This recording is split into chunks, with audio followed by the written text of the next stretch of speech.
ہے شہر میں محمد علی ہے دروازہ، کبھی بھی شہر کی جانب جو جانا چاہو گے، قسم خدا کی جو دل میں نہیں ہے وہ بے علی، تو شہر علم کا دروازہ بند پاؤ گے۔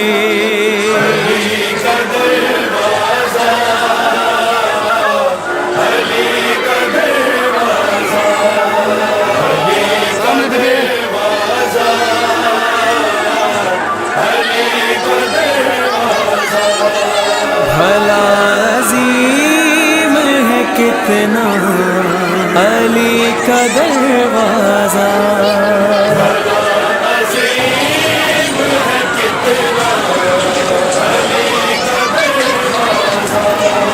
فضیلتوں نے بھی ڈھونڈا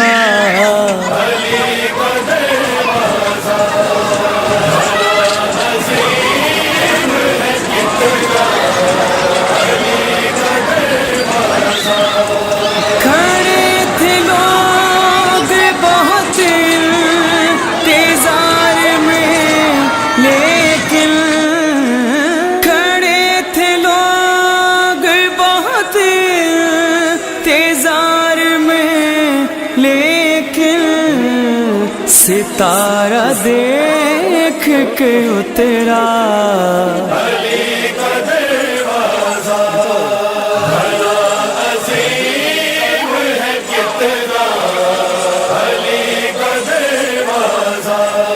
نبی کے شہر میں تم کے۔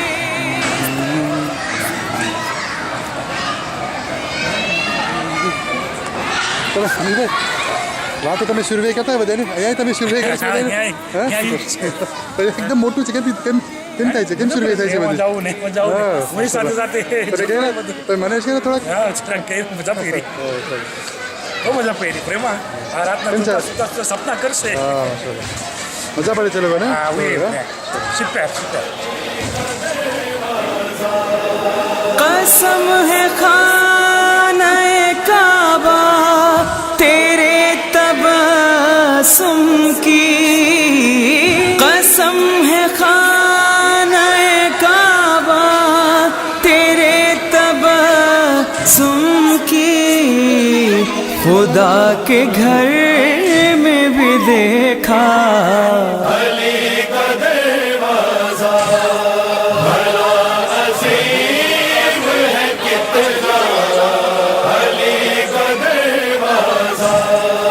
ہلاکتوں سے بچانے کے واسطے خود کو، ہلاکتوں سے بچانے کے واسطے خود کو، فلاں فلاں نے بھی ڈھونڈا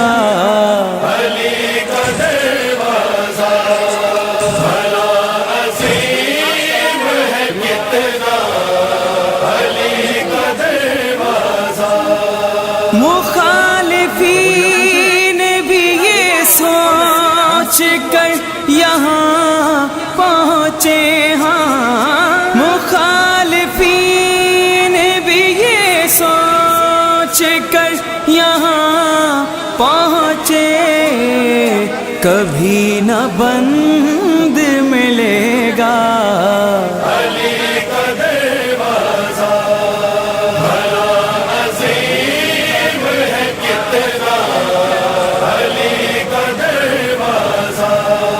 رسول جب شب معراج عرش پر پہنچے، رسول جب شب معراج عرش پر پہنچے، فراز عرش پہ دیکھا علی کا دروازہ بھلا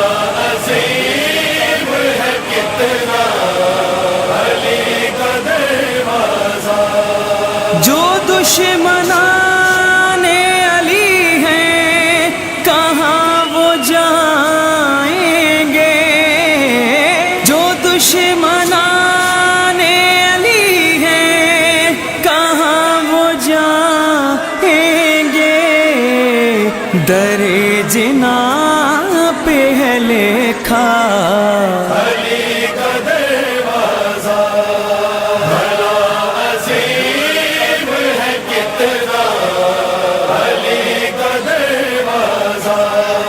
बिलाल बूज़र और सलमा सभी खड़े थे वहाँ बिलाल बूज़र और सलमा सभी खड़े थे वहाँ जो मैंने गौर से देखा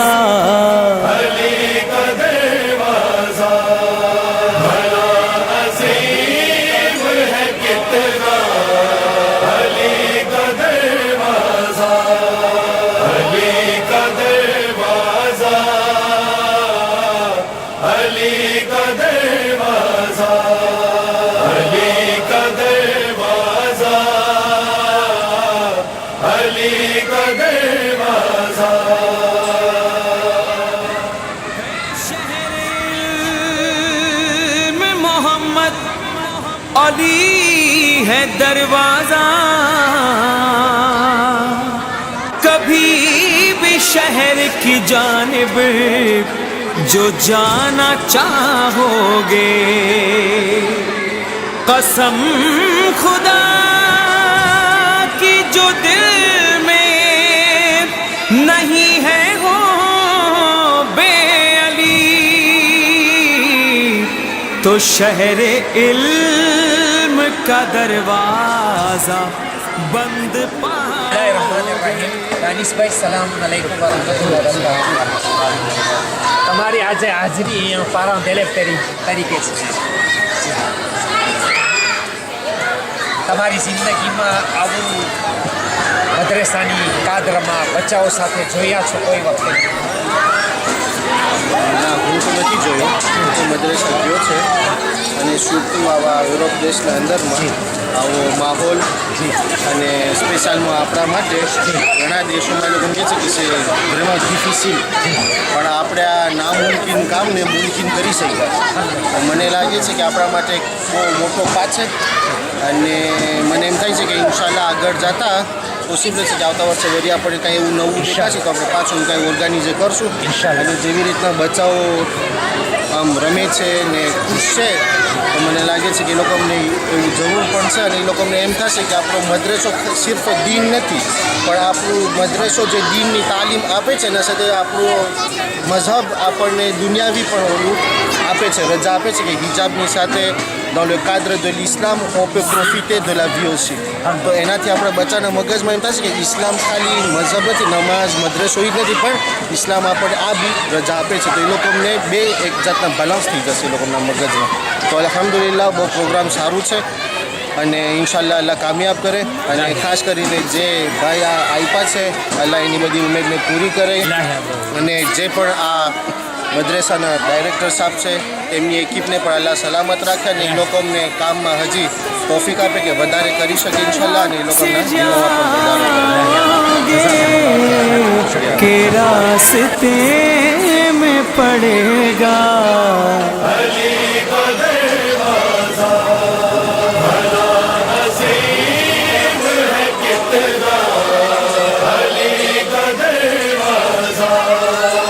कसम है खाने काबा तेरे तबस्सुम की कसम है खाने काबा तेरे तबस्सुम की खुदा के घर में भी देखा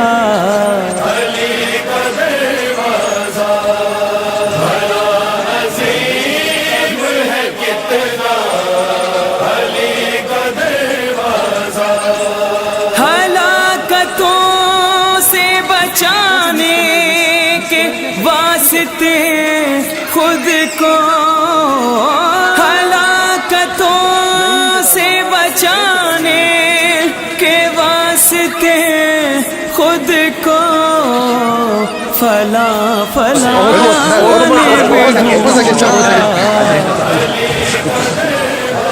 Alors, comment vous avez trouvé l'organisation, les enfants Très bien élevé. Ouais. Très à l'écoute. Et puis l'animateur, parfaitement coordonné, droit, et a bien fait avancer les choses. Merci. Et puis, Merci. pleine pêche. Pleine pêche. Merci.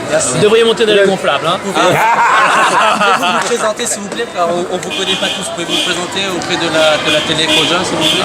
De la Monsieur communauté. Lateuil, responsable d'exploitation du parc et responsable du projet Magic Land. Et votre interlocuteur privilégié. Merci beaucoup. Merci bien du compliment aussi. Non, mais c'est pas. C'est juste une présentation succincte. Vous êtes parmi tous tous ceux qui sont là. Lui, il est président de notre association du Sud. Ici, c'est le président d'honneur qui était président aujourd'hui. Il n'est pas à la retraite. En fait. Il a toujours dans l'esprit comment on dit la communauté, quels sont les problèmes. Il est toujours à la recherche. Le vice-président de l'Union des Projets National, c'est-à-dire qui regroupe les 4 associations. Président, Monsieur Gina, Celui qui s'enfuit là.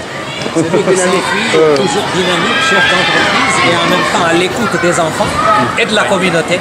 Ah oui, ça on Ben l'a voilà. vu. Et lui, c'est le directeur de notre télévision locale. Merci de On retourner appelle la Proja. caméra s'il vous plaît. Voilà, Proja Télévision. Voilà. Bon, voilà, j'ai à peu près tout dit. On se connaît depuis combien d'années? Et si le, Très longtemps. Ça doit faire 15 ans moi. et si le responsable est tellement bien coordonné, c'est parce qu'il a un petit peu d'expérience. Demandez-lui depuis combien de temps il est dans ce domaine avec les enfants. Alors vous occupez des enfants depuis combien de temps? Moi, ça fait, il faut compter approximativement, enfin, à coup sûr 28 ans. Voilà, depuis 28 ans, je suis avec les enfants. Et depuis les 5 dernières années où je suis le directeur de la madrasa. Et comment vous trouvez les enfants? Ils ont changé? Oui, au début, les enfants, c'est-à-dire avant quelques années, quand je les côtoyais, il fallait être plus sévère. Aujourd'hui, il faut être plus pédagogue. C'est-à-dire que avant, comme on disait, le bâton, ça marchait. Aujourd'hui, ce n'est plus le cas, mais il faut les prendre avec une certaine pédagogie. C'est-à-dire, il y a une autre technique, voilà, bien expliquée. Et les élèves que j'avais connus à l'époque, avant 20 ans, ne posaient pas autant de questions que ceux d'aujourd'hui.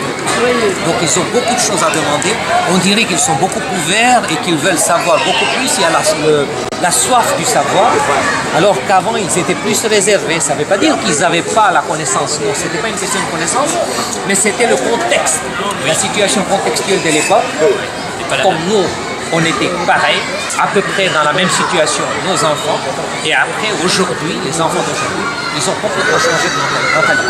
D'ailleurs, vous savez. Hein. Ah oui, non, mais je parle parce que justement, ce que j'ai vu aussi, et je le disais, puisque au niveau religieux, on n'est pas de la même. Est-ce qu'on a la même problématique avec les enfants? Parce que ce que moi j'ai connu avec mes parents, avec l'éducation qu'on avait, je vois que maintenant il faut expliquer, il faut discuter. Ils parlent beaucoup, ils posent beaucoup de questions, ils sont en permanence à la recherche du savoir. Et puis il y a tout ce qui se passe, toute la presse, toute la communication qui est liée à ça, et ils sont demandeurs, effectivement. Tout à fait, et donc moi je trouve qu'il faut être à leur écoute et les expliquer au maximum, et quand on les explique, quelque part, moi je trouve que ça rentre dans la tête. Je vais vous donner une simple petite explication, par exemple, longtemps quand mes parents me disaient qu'il ne faut pas traverser la rue, je m'arrêtais là. Aujourd'hui, quand je dis, pas à mes enfants, mais mes élèves, si vous voulez, il ne faut pas traverser cette rue. Tout de suite, la première question, mais pourquoi? Et là, on commence à expliquer, ce n'est qu'un petit exemple très bref, il faut les expliquer pourquoi, que peut-il arriver, quels sont les problèmes, etc., les dangers, etc. Mais en faisant ça, je pense qu'on les forme à des futurs parents aussi. Parce que quelque part, eux, ils vont se former et ils ont cette éducation qui permet après de suivre. C'est-à-dire avec leur enfant, ils vont eux-mêmes bien expliquer. Peut-être que arriverait une époque où nos enfants demanderont encore plus. Ce ne serait pas suffisant. Ce qu'on fait aujourd'hui ne serait peut-être pas suffisant. Ça va encore plus évoluer. ils auront tendance à avoir encore plus d'explications. Peut-être même nous devrions nous adapter à cette situation. Parce qu'aujourd'hui, ça va, on a quand même la lecture, la télévision, la radio, les médias, mais ça ne suffira pas. Arrivera une époque où il faudra s'informer un peu mieux, un peu plus que ça, en profondeur, et leur expliquer en profondeur. D'ailleurs, je le dis à mes collaborateurs qui sont eux-mêmes des professeurs, quoi. Parce que moi, j'ai un staff d'environ 75 profs dans l'île. Dans l'île, on a 4 madrasas et on a au total 262 élèves qui fréquentent les 4 régions. Parce qu'on a les 4, on a le sud, l'est, est et le nord. Donc voilà, et c'est au nord qu'il y a le plus gros. Bien sûr, parce que nos membres, ils habitent maximum. Juste pour vous expliquer pourquoi je vous pose la question suivante, c'est que nous, dans nos madrasas actuellement, on a 6 heures de cours par semaine, dont 1 heure de la langue maternelle. Notre langue maternelle, c'est le gujarati. Et aujourd'hui, tous nos enfants conversent à peu près le gujarati. Parce qu'à la maison, on le fait, mais surtout au madrasa, on donne 1 heure par semaine. Alors, aujourd'hui, dans la communauté, il s'avère qu'il y en a un peu qui disent que cette langue-là est vouée à la perdition. Moi, j'estime que non, c'est une richesse. Et on a encore beaucoup de livres et c'est une langue maternelle. Savoir une langue, c'est toujours une richesse. Vous, en tant que membre de la communauté chinoise, je ne sais pas, d'origine chinoise, excusez-moi si je me suis trompé, que pensez-vous de cette conservation de la langue maternelle, de cet apprentissage de la langue maternelle? Est-ce qu'en la perdant, on perd vraiment une richesse, comme je l'ai dit, ou en gardant cette langue, on gagnerait plus qu'en la perdant? Moi, c'est évident, on s'enrichit à conserver la langue maternelle. Il faut qu'on puisse la conserver, on puisse la pratiquer, et parce que c'est justement totalement une richesse. Moi, ce que je demande à mes enfants, c'est malheureusement, on n'apprend pas le chinois à l'école, on apprend le chinois uniquement. Là, ma fille va rentrer en 6e, c'est la 6e, mais heureusement qu'on a quelques associations où on peut encore apprendre. Parce que je suis né à Madagascar, quand on était à Madagascar, on était dans l'école franco-chinoise. Et mon oncle était un prof de chinois. Et donc, moi j'apprenais à l'école le chinois. Si j'étais resté, je suis sûr que j'aurais appris le chinois parce que c'est forcément un enrichissement. Et puis c'est aussi rester en lien avec ses origines. C'est évident, donc on en a besoin de ce lien et pour garder ce lien, on doit apprendre cette langue maternelle. Bien sûr. Et donc moi et notre communauté se trouvent à peu près dans la bonne voie quand on exige qu'il y ait au moins 1 heure d'apprentissage de gujarati par semaine et que surtout à la maison, essayer de parler cette langue pour la conserver.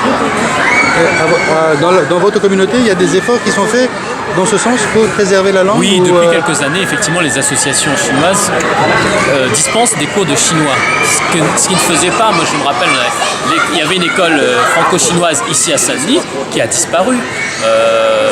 Ce qui est une erreur fondamentale, il faudrait remettre en place cette école franco-chinoise. Maintenant, les associations palissent cela, mais bon, tout le monde ne sont pas dans les associations et tout le monde n'a pas obligatoirement le temps matériel de pouvoir le faire. Donc, effectivement, c'est dommage. Dans la communauté, une grande majorité de personnes de votre âge parlent le chinois ou pas? Ou est-ce que c'est plutôt les grands-parents? Les grands-parents parlent chinois et les parents. En grande majorité? En grande majorité parlent chinois, et puis après les parents, comme moi, de mon âge, qui ont appris une époque, qui ont perdu entre-temps et qui essaient de se remettre doucement parce qu'ils ont des enfants et parce qu'ils veulent retrouver ces racines-là.